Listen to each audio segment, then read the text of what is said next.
रात के इस वक्त जब चारों तरफ सन्नाटा है, जब हवा में एक अजीब सी ठंडक घुली है, मैं आपको एक ऐसी जगह ले जाना चाहता हूं जहां जाने की हिम्मत बहुत कम लोगों में होती है।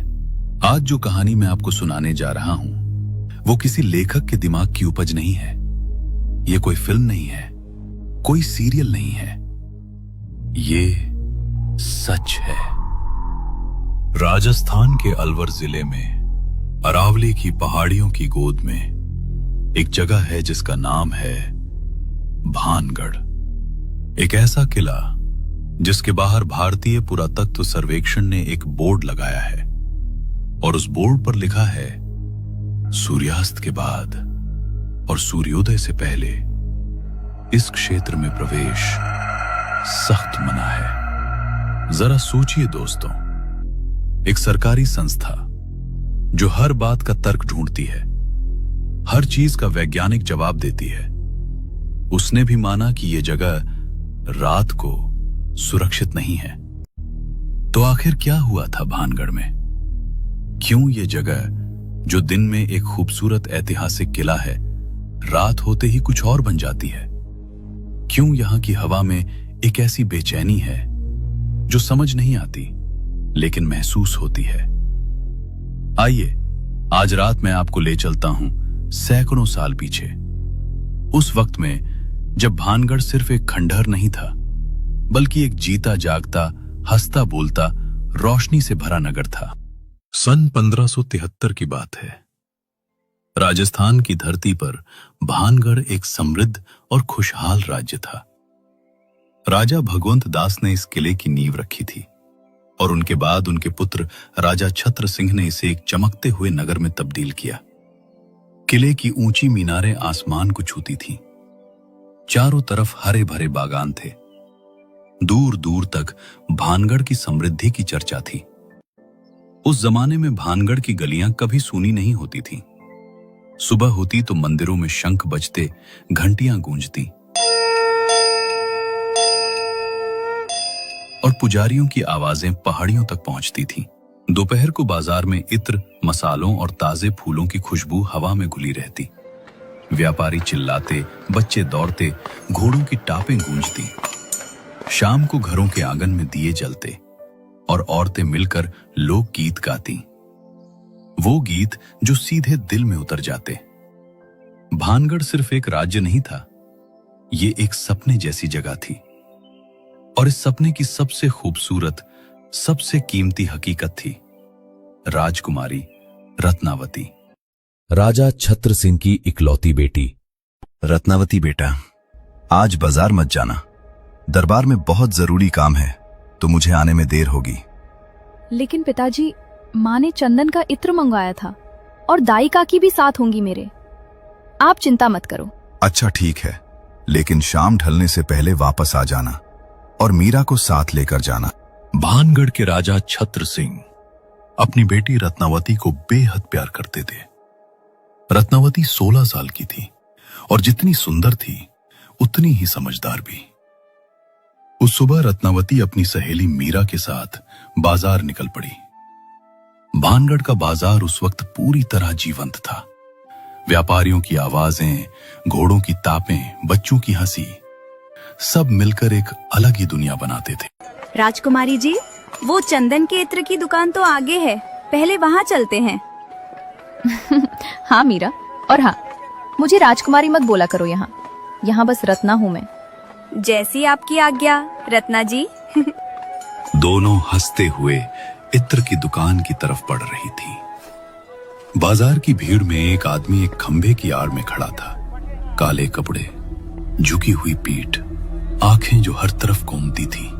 लेकिन जब रत्नावती पर टिकी तो रुक गई। ये सिंधु सेवड़ा था, भानगढ़ की पहाड़ियों की आड़ में रहने वाला तांत्रिक, जिसका नाम सुनकर लोग रास्ता बदल लेते थे। इतने सालों में इतनी सुंदर चीज नहीं देखी, ये मेरी होनी चाहिए। होगी भी। सिंधु सेवड़ा वहां से चला गया, लेकिन उसकी आंखें अभी भी रत्नावती के पीछे थीं। उस रात भानगढ़ की पहाड़ियों में उसकी कुटिया में आग जलती रही। खोपड़ियां, काले धागे, जड़ी बूटियां, सब कुछ सामने था। वो घंटों मंत्र पढ़ता रहा। जंगल में सियार रोते रहे और आखिरकार बोर से पहले उसे अपनी योजना मिल रही। वशीकरण। चंदन के इत्र में मंत्र, जैसे ही वो उसे लगाएगी उसका मन मेरे काबू में होगा।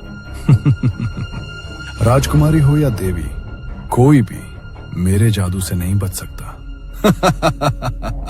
अगले दिन सुबह होते ही सिंधु सेवड़ा उस इत्र की दुकान पर पहुंच गया जहां रत्नावती अक्सर आती थी। दुकानदार ने उसे देखा तो पैरों तले जमीन खिसक गई, लेकिन उसमें इनकार करने की हिम्मत नहीं थी। आइए आइए गुरुजी, क्या चाहिए आपको? वो चंदन के इत्र की शीशी जो राजकुमारी के लिए रखी है, लाओ। जी गुरुजी।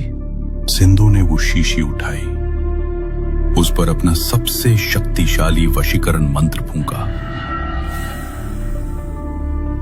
7 काले धागे बांधे और फिर शीशी वापस रख दी जैसे कुछ हुआ ही ना हो। उसके होठों पर एक टेढ़ी मुस्कान थी। अब बस इंतजार है। सिंधु दुकान के बाहर भीड़ में छिपकर खड़ा हो गया। थोड़ी देर बाद रत्नावती और मीरा दुकान पर आई। राजकुमारी जी, वो चंदन का इत्र यहीं मिलेगा ना? हाँ मीरा, माँ ने यहीं से मंगवाया था पिछली बार। जी राजकुमारी जी, ये लीजिए। दुकानदार ने कांपते हाथों से शीशी आगे बढ़ाई। रत्नावती ने शीशी उठाई और तभी उसके चेहरे पर एक अजीब भाव आया। मीरा, ये खुशबू अजीब है। चंदन के साथ कुछ और भी है, कुछ जला हुआ सा। मीरा, इस शीशी पर काले धागे बंधे हैं, 7 काले धागे। राजकुमारी जी, ये तो काला जादू लगता है। फेंको इसे। रत्नावती ने शीशी जमीन पर दे मारी। कांच टूटा, इत्र बाहर बहा और तभी भाग्य ने एक ऐसा खेल खेला जिसकी सिंधु सेवड़ा ने कल्पना भी नहीं की थी। वो इत्र एक नुकीले पत्थर से टकराया और उछलकर सीधे उस इंसान पर जा गिरा जो भीड़ में छिपकर खड़ा था, सिंधु सेवड़ा पर। खुद अपने ही वशीकरण का इत्र उसके चेहरे और कपड़ों पर गिरा। उसने एक भयावह चीख मारी। नहीं नहीं, ये क्या हुआ? ये मेरे ऊपर नहीं। तांत्रिक का शरीर लड़खड़ाया, जैसे किसी ने भीतर से आग लगा दी हो।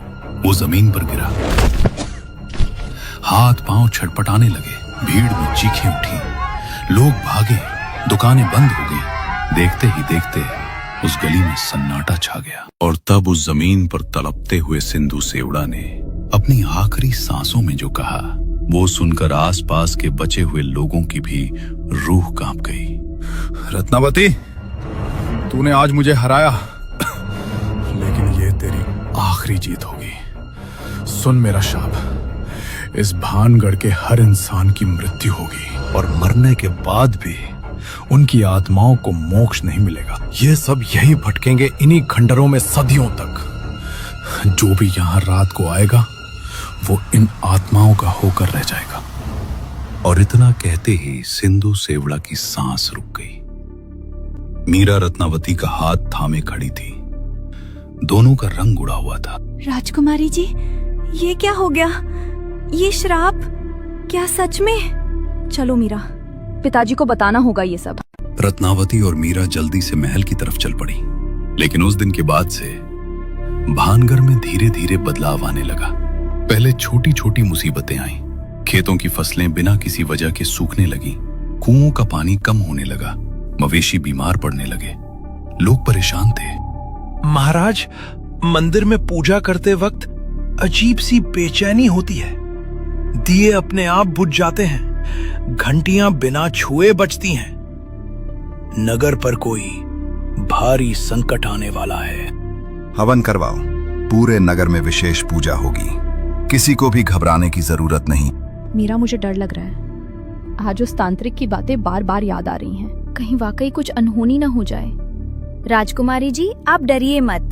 पिताजी है ना, और भगवान भी हैं। कोई बुराई इस नगर का कुछ नहीं बिगाड़ सकती।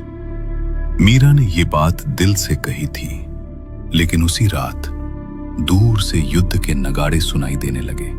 दुश्मन की फौज ने अंधेरे में आकर भानगढ़ पर हमला बोल दिया था। महाराज, दुश्मन आ गया।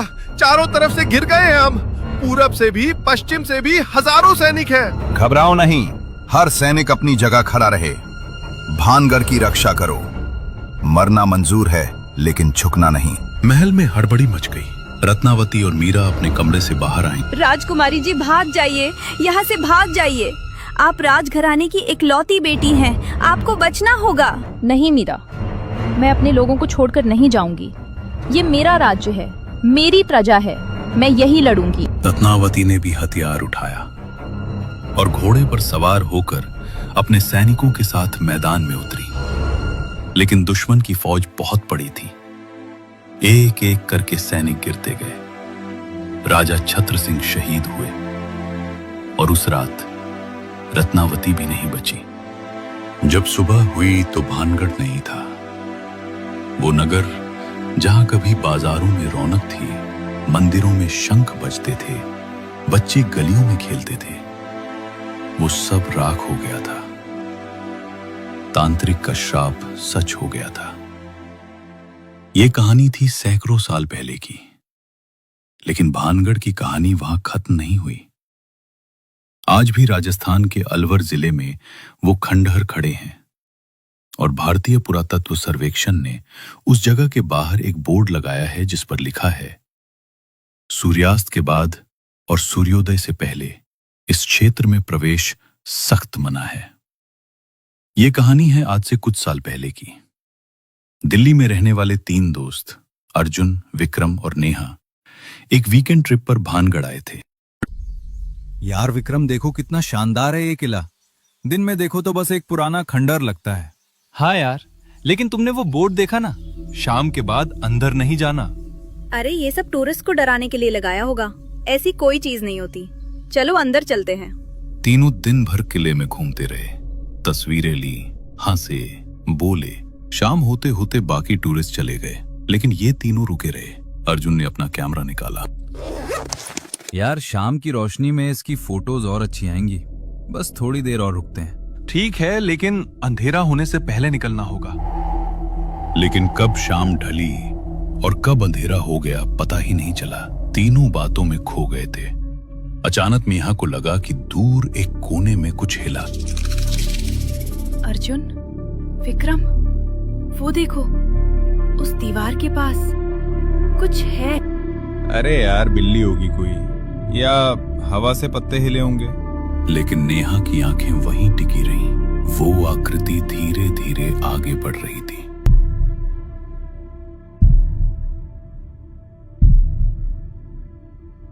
अर्जुन ने अपना कैमरा उस दिशा में किया और जूम इन किया, और फिर उसके हाथ से कैमरा गिरते गिरते बचा। विक्रम, वो इंसान नहीं है। क्या मतलब? उसके पांव जमीन पर नहीं है। तीनों एक दूसरे को देखने लगे। तभी दूर से एक आवाज आई, एक औरत की आवाज। वही आवाज जो उन खंडहरों में सदियों से बंद थी। ये हमारी जगह है, चले जाओ यहाँ से, वरना यही रह जाओगे। भागो! तीनों वहां से भागे। विक्रम का पांव एक पत्थर में अटका और वो गिर पड़ा। अर्जुन और नेहा उसे उठाने के लिए रुके। तभी उन्हें महसूस हुआ कि कोई उनके पीछे पीछे आ रहा है। पांव के नीचे से जमीन ठंडी हो गई थी, हवा बंद हो गई थी और वो आवाज अब और करीब थी। जाने नहीं दूंगी, यह नगर मरा नहीं, हम मरे नहीं। तीनों किसी तरह किले के मुख्य दरवाजे तक पहुंचे और बाहर निकल गए। बाहर आते ही हवा वापस चलने लगी। ठंडक कम हुई, लेकिन तीनों की सांसें अभी तक नहीं थमी थीं। विक्रम जमीन पर बैठ गया। वो क्या था? मैंने खुद देखा। वो चीज हमारे पीछे आ रही थी। मुझे नहीं पता, लेकिन मैं दोबारा कभी वहां नहीं जाऊंगी। यार, मेरे कैमरे में जो फोटो है उसमें वो आकृति साफ दिख रही है, और उसके पीछे और भी हैं, बहुत सारी, जैसे पूरा नगर अभी भी वहां हो। विक्रम और नेहा ने वो फोटो देखी। एक पुरानी ध्वस्त दीवार के सामने 10-12 धुंधली आकृतियां खड़ी थीं। धुंधली लेकिन साफ। उनमें से एक आकृति किसी राजसी कपड़ों में थी और उसका चेहरा कैमरे की तरफ था, जैसे वो जानती हो कि उसकी तस्वीर ली जा रही है। वो फोटो डिलीट कर दो अर्जुन, अभी। हाँ कर देता हूँ। अर्जुन ने फोटो डिलीट की, या कम से कम उसे ऐसा लगा। रात को जब तीनों होटल पहुंचे और अर्जुन ने अपना कैमरा बैग खोला तो उसके हाथ थम गए। कैमरे की मेमोरी कार्ड उसी फोटो पर ओपन हो रही थी। जो फोटो उसने डिलीट की थी वो अभी भी वहां थी, और इस बार उस आकृति की जगह फोटो में सिर्फ एक वाक्य लिखा था, जैसे किसी ने धुंध में उंगली से लिखा हो। लिखा था, तुम यहां आए थे, अब हम वहां आएंगे।